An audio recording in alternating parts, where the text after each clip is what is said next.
Welcome to the Real News Network. I'm Paul Jay in Washington. As the Arab uprisings moved from Tunisia to Egypt and throughout the Arab world, the one country, and the country that is the real powerhouse, at least economically, in the Arab world, that seemed not to react was Saudi Arabia. The question is there potential for this kind of mass movement in Saudi Arabia? And joining us to talk about this now from London is Madawi Al-Rashid. She's a professor of social anthropology at King's College in London and the author of A History of Saudi Arabia and the book Contesting the Saudi State. Thanks for joining us, Madawi. Thank you. So, first of all, were there in fact some expressions of the same kind of uprising or resistance in Saudi Arabia that we didn't hear much about? And then if not, why wasn't there more? Well, immediately after what happened in Tunisia in December and then Egypt in January, two petitions were circulating on the internet, and these petitions were asking for political reform in Saudi Arabia. Then immediately after that, there was a day designated as the Day of Rage on the 11th of March 2011. And before that, there were demonstrations taking place outside mosques, and these were very sort of, small groups of people who would come out of the mosque after Friday prayers. And there was one specific incident that happened a week before the 11th of March when someone by the name of Muhammad al-Wad'ani came out of the mosque and held a sign saying this is a peaceful protest. And before that, he went on YouTube and filmed himself calling for the overthrow of the Saudi regime. So immediately on that Friday, he was arrested and he disappeared until the present day. So on the 11th of March, the Saudi state knew that on Facebook and on Twitter, there was quite a lot of movement.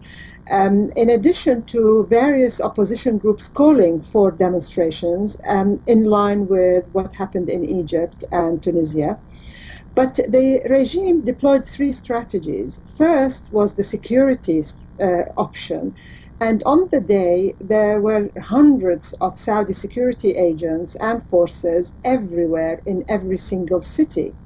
The second strategy, on that day, they issued a religious decree by the religious establishment to say that peaceful demonstrations are in fact a sin against God, and they are a cause for chaos and undermining of the Saudi state and the security of the state. And the final strategy which was used was to distribute handouts, economic largesse to the population in terms of promises, of housing, of employment.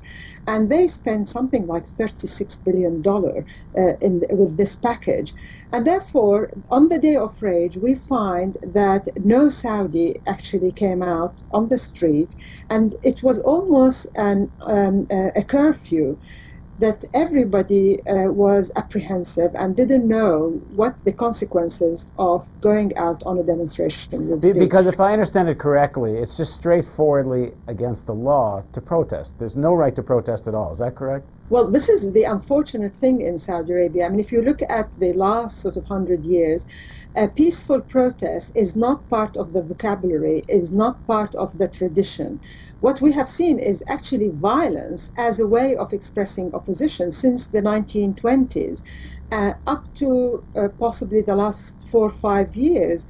And therefore, this idea of peaceful protest, such as a demonstration or even civil disobedience, is not part of the culture. But the Saudis actually are learning, and they are linking up with what's happening in the world, specifically in the Arab world.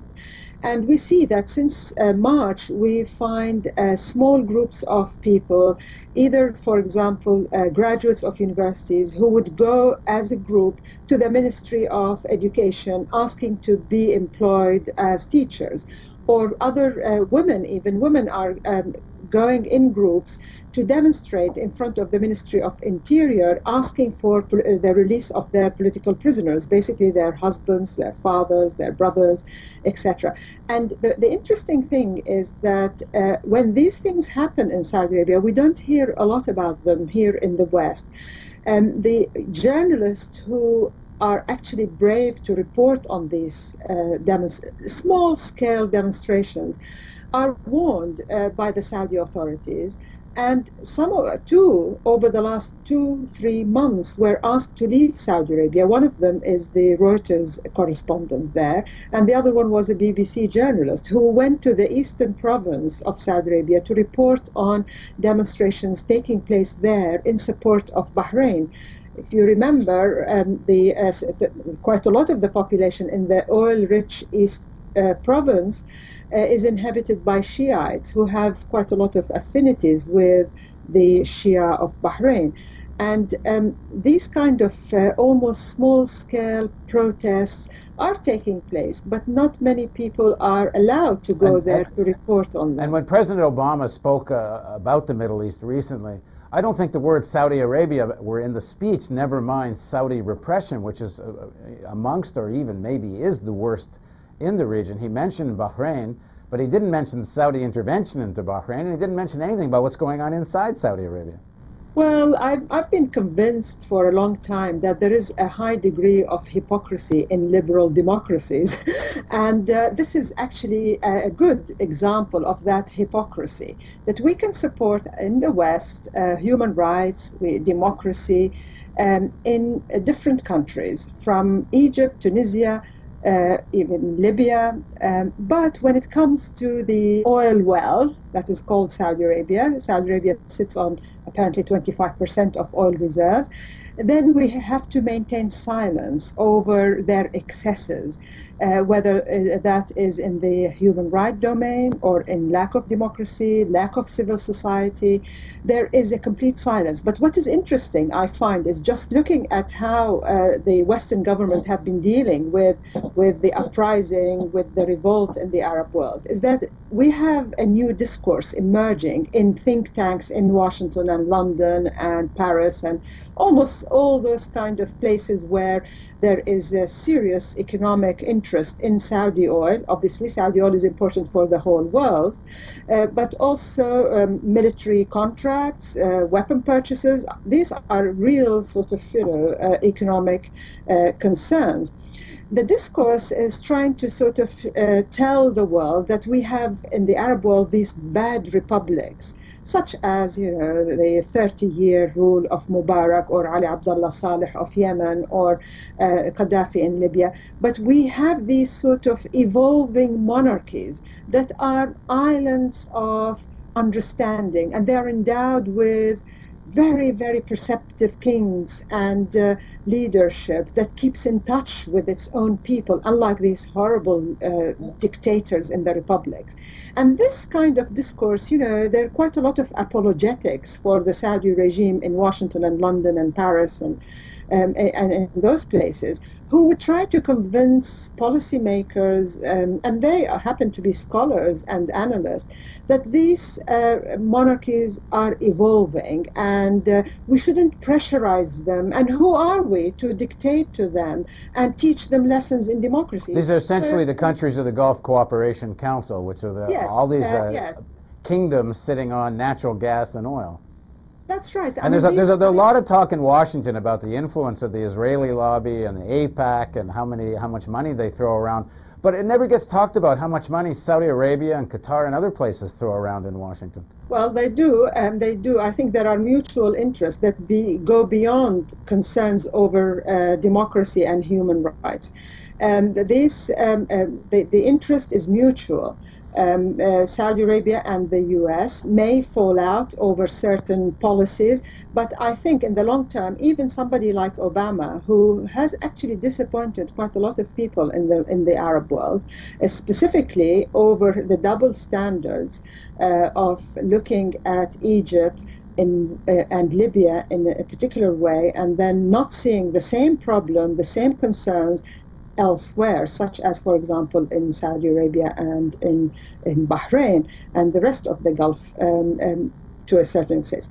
I think, Saudi Arabia is an oil corporation, and that is a private family business that subcontracts certain jobs to outsiders. For example, its security is guaranteed by the US, the security of the regime and the oil fields.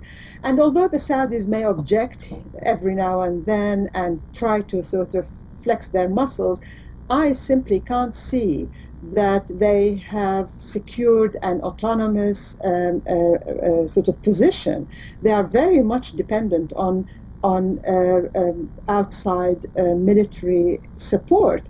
And even recently, we hear reports about the British training the Saudi National Guard, and it is exactly the same force that just crossed the bridge to go to suppress the revolt in Bahrain. So the military side of this so-called special relationship between Saudi Arabia and the U.S. that started almost 60 years ago is unfolding every day. There are moments when the relationship is troubled, but I think there is an agreement among the partners that there is mutual interest and neither is ready to rock the boat. Thanks very much for joining us, Madawi. And thank you for joining us on the Real News Network.